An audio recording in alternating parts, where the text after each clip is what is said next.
I'm on the phone with Anne from Pikapi Podcast, and yet again, we're doing a discussion comparing the ending themes of a Pokemon movie between Japanese and English, and we've made it up to Movie 9, the Manaphy movie, Pokemon Ranger and the Temple of the Sea. And so, the two songs we have this time, on the Japanese side, there is A Thing to Be Protected by Sowelu, I hope I said that right, and then on the English side, we have Together We Make a Promise by Cori Yarckin.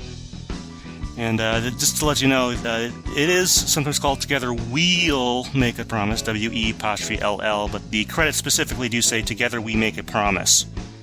But that's going to be what's going head-to-head in this one, and in our first, I guess you could say, phase, we talk about what we know about the artists themselves and anything leading up to the song. And what can you tell me about Sowelu? Oh, not so much. She was originally born Harada Aki. I do believe her stage name is Sowelu, like soul, and it's just really stylized. She began her career in 2002 with the ballad Beautiful Dreamer and was signed to Death Star Records with Sony Music Japan. And like the song Mamoru Bekimono, A Thing to Be Protected, she's an R&B pop artist, so that's kind of in her wheelhouse. A lot of her songs kind of have that rhythmic feel. And American fans might know her through her song I Will, which was an ending theme for Full Metal Alchemist. Her most recent album was 29 Tonight in 2012, and she's left Death Star Records and is now signed to Avix Tracks. She wasn't the composer or the lyricist, just the performing artist. The composer and lyricist is Nishio Yoshihiko, and he is a music producer behind a lot of major pop artists, but unfortunately there's not a lot of info I can find on him in English. He does have a bit of a YouTube presence, though, so if you like this song and want to do some digging into other things he's been involved in, that's a good place to start. Let's see. The song Mamoru Bekimono was on the album 24, and that's really all I can tell you about the behind the scenes. I think it's fair to say, though, it was definitely a tie-in song to the movie, but not written specifically for this movie. Like, it definitely is prioritized to be able to stand alone as a single. Sounds like she likes to put numbers in some of her titles there. Yeah, she might have a style she's going for there. Hey, if it worked for Adele, you never know. Yeah. But, well, on the English side, I think I may actually be able to do about the same. Unfortunately, this movie was released before I really was making a big effort to get musician interviews, so I don't have any personal correspondence with Cori, but what I do know is that, let's see, she was born in 82.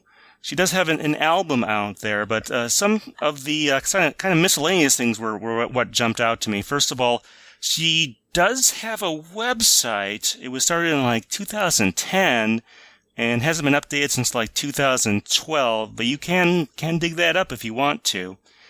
Looking through some of her social media, she's still active on Twitter. Actually, kind of sadly, the last tweet we found, we're hopeful and pretty sure she's probably okay by now, but we were recording this in September 2017. A couple of weeks ago, on September 10th, she posted a tweet referencing what was happening, I guess, with Hurricane Irma. So, because she's from Orlando. And speaking of which, apparently she has some sort of involvement with the Orlando Magic. I don't know if she did choreography for them, if she was a one of their cheerleader dancer or whatever things they had there. Cool. But apparently she has some sort of involvement with that. The other person who's involved with this is Jimmy Robertson Landry. I hope I said that one right. Who is, the writer and I guess a producer. So you may notice that that's not a name we typically associate with Pokemon music. You have to remember this is movie 9, so this is right when the dub switchover happens. And even though John Leffler and his new partner, David Wolfert, had sort of taken over, for some reason they were not the writers of the ending song for this movie for whatever reason. The only real connection I can come up with is I was digging through Wikipedia, and it looks like Cori was signed by Cherry Lane Music, which was also involved with some of the Pokemon stuff from the first couple seasons, and I guess they're not the CD publisher, but I think they're the quote unquote music publisher for some of that stuff. It's kind of complicated music business things, but that was about the closest thing I can think of. I do not know if this song was written for this movie. I have some kind of ideas that we may talk about later, but cannot really confirm or deny that, unfortunately. But you can certainly look these folks up, but I wasn't able to find too much illuminating. Cori does have some other work. She has an album or two out there, so if you're interested, you can certainly take a look at that. Cool. Yeah, if you'd have told me, though, with this song, Together We Make a Promise, that it was written for the movie, I'd have believed you, though. Like, lyrically. Yeah, there are definitely some things that sync up well. Maybe not as well as some other stuff, but we'll see about that. In any case, going back over to the Japanese side, let's talk about sort of the overall style of A Thing to Be Protected. You had said, like, pop R&B. Do you want to sort of elaborate on that as it applies to this song? Well, I am probably the wrong person to talk about musical genres in depth, but yeah, it's a ballad, but it's definitely got a bit of a groove and a swing to it, and just kind of a very soulful sort of song. Yeah, I don't know how to explain R&B, but it's definitely yeah, but it's got kind of that pop feel. Like, you would expect a song like this to be on the top 50 or the top 20 on any radio station, I think. What about let's talk a little bit about the lyrics then. What is this song actually talking about? There is a little bit of English in there, but mostly Japanese, so fill us in. Yeah, so this is a very kind of sad song about a relationship that has, for whatever reason, separated, whether it's because they broke up or, became a long distance relationship or whatever. And it's kind of the artist, the main character, is singing about how even when they were together, they kind of felt a distance. And so there's a bit of a feeling of regret that they couldn't maybe make that relationship to the fullest. Regret that now that they feel love and they kind of know how to protect their lover and the relationship in general, that now they are separated. So it's really sad, and it kind of just has that feeling of distance, but the love between the two people is still very much alive. So very bittersweet. You definitely get the feel of a relationship, whether it was a romantic or a friendship, that it was very precious, both at the time that they were enjoying it together, and now that it doesn't really exist, it is still a very precious thing to this person. I see. I'll have to admit, so first of all, as I said in our Movie 8 episode, I had not watched Movie 9 until the day we actually did this. But I did want to say that A Thing to Be Protected, a couple times while listening to it, it made me tear up a little bit. Maybe on some of my more moody days, I'm not sure. But, it's not as much of a tearjerker as some other Pokemon songs that reliably make me tear up a little bit. But definitely a fair bit of emotion here. Definitely, yeah. When I first heard this song, I had bought the DVD, and it was at a time when I was living in Japan and kind of going through the burnout phase of culture shock and culture adjustment. So this was a very emotional song for me. I was tearing as well. So there's just so much love and also bitter sadness in these lyrics. One thing I noticed while listening to it today is it seemed to be something about it made it feel kind of like a short song. It's certainly not the longest ending theme song to a Pokemon movie, but it feels like it goes by relatively quickly, independent of the actual tempo. Do you ever get a feeling like that? Not especially, no. But you're right in that it doesn't drag, but the chorus is quite short, and it does, because it is R&B and it does have that very, defined beat, and it's always moving forward. That might be part of how that impression comes across, is that it's not a ballad that kind of milks its moment, you know? It's more of a ballad that just kind of keeps moving. So that might have something to do with that impression you're getting. Yeah, because going back to it today, after not listening to it for a while, it definitely seemed like it was shorter than I thought it was. I felt it had been a little bit longer in my mind, and it was kind of, I don't want to say over before I knew it. I certainly got a fair bit out of it, but it doesn't stick around super long, I guess you could say. I'm having trouble putting it exactly in the words, but that was one observation I made when I was listening to it today. Interesting. Yeah. Not sure how much else I can totally say about it, but I mean, the subject matter is definitely something that many songs have been written about, and many songs will be written about. Yeah. It is. It is a deep, deep well. You take I suppose, even if it's not romantic love, it's still something a lot of folks can relate to, and especially yourself being, overseas. So yeah, I certainly remember like my first semester at college when I was pretty far away. That was a bit of a different experience. So yeah. Okay, well let's go back over to the English side. I did want to talk a fair bit about this, about Together We Make a Promise. First off, I did want to say the instrumentation as a Pokemon song, as a song from that era, it's kind of hard to say that about a song that's only about 10 years old, but it is.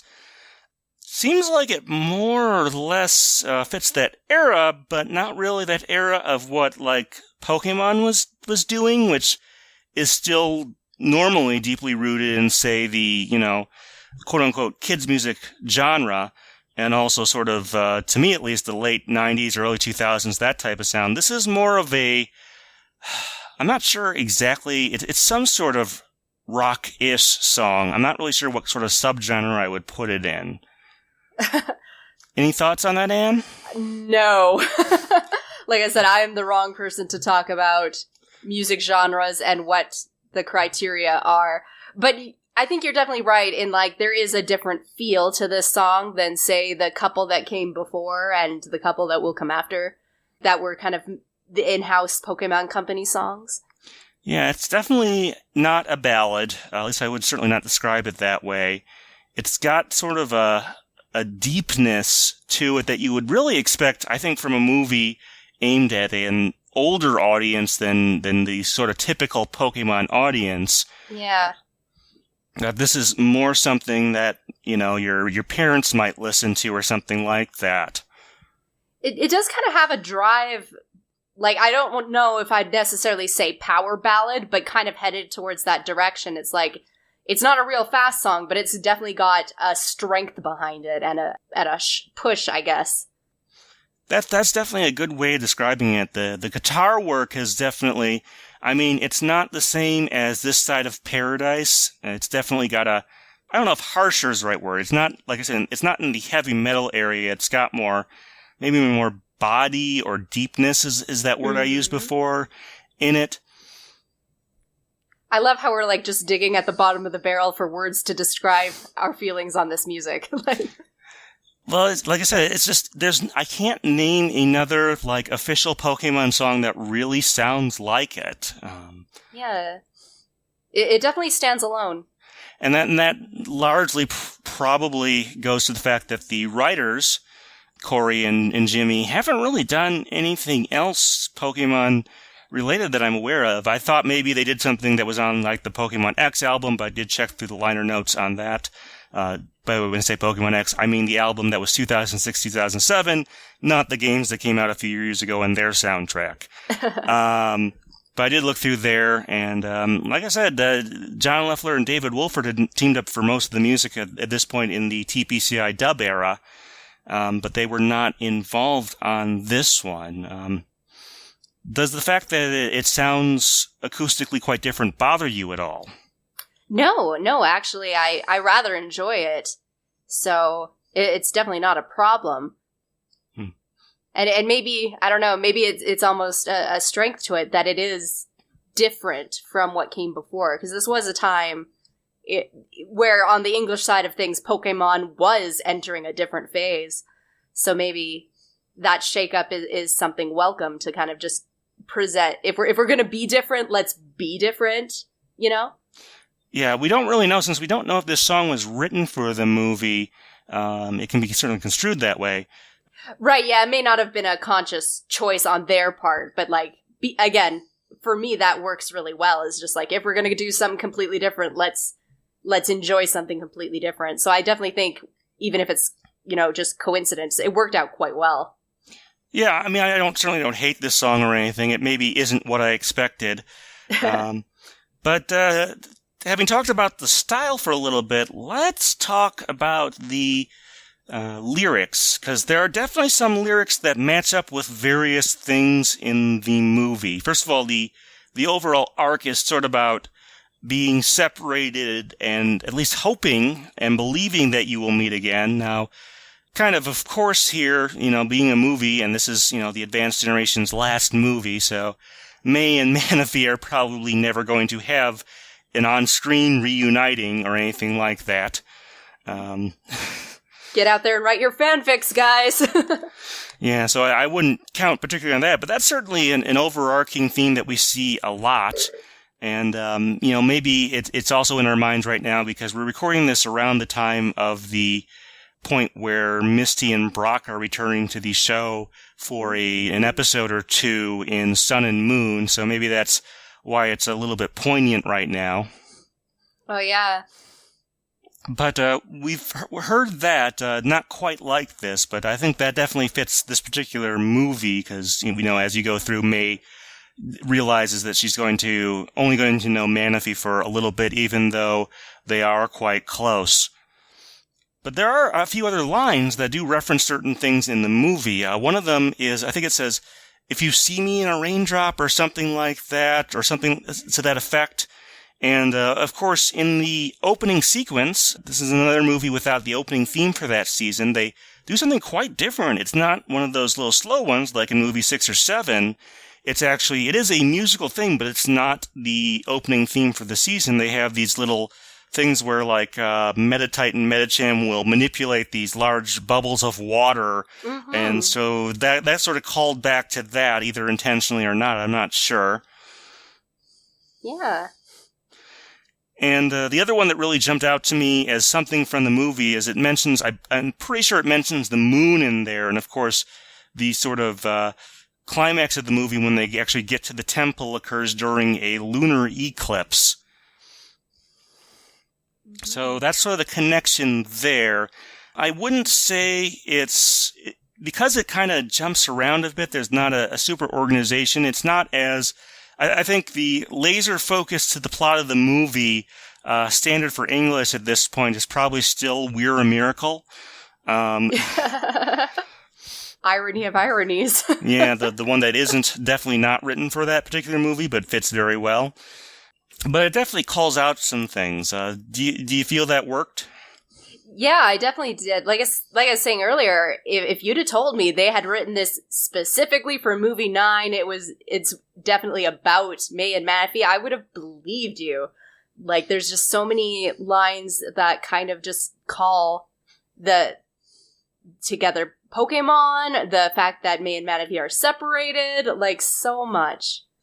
And, maybe you can tie it into some of the other characters, too, a little bit, because there's always, Jack Walker, the Pokemon Ranger of the title. One thing I remember from the Pokemon Ranger games is there's sort of this oath that you sort of read through that, and that sort of, to me, ties into, together we make a promise, and maybe that does tie a little bit into his character. Also the connection between, like, the people of the water or whatever it's called in the movie, so. Yeah, the lines about a chapter closes in a story, a finish to a start, that could very much be reminiscent of, like, how they've been looking forward to this story. And, the day that Manaphy would come and the Prince of the Sea and all those legends, and now that chapter has closed. Yeah, there's a lot of inspiration you could take from that. So I think there's definitely some things there. Like I said, no idea if it was actually written. It's not so dead on that I would automatically assume it. But that's what I've got to say there. Keep listening for more from this interview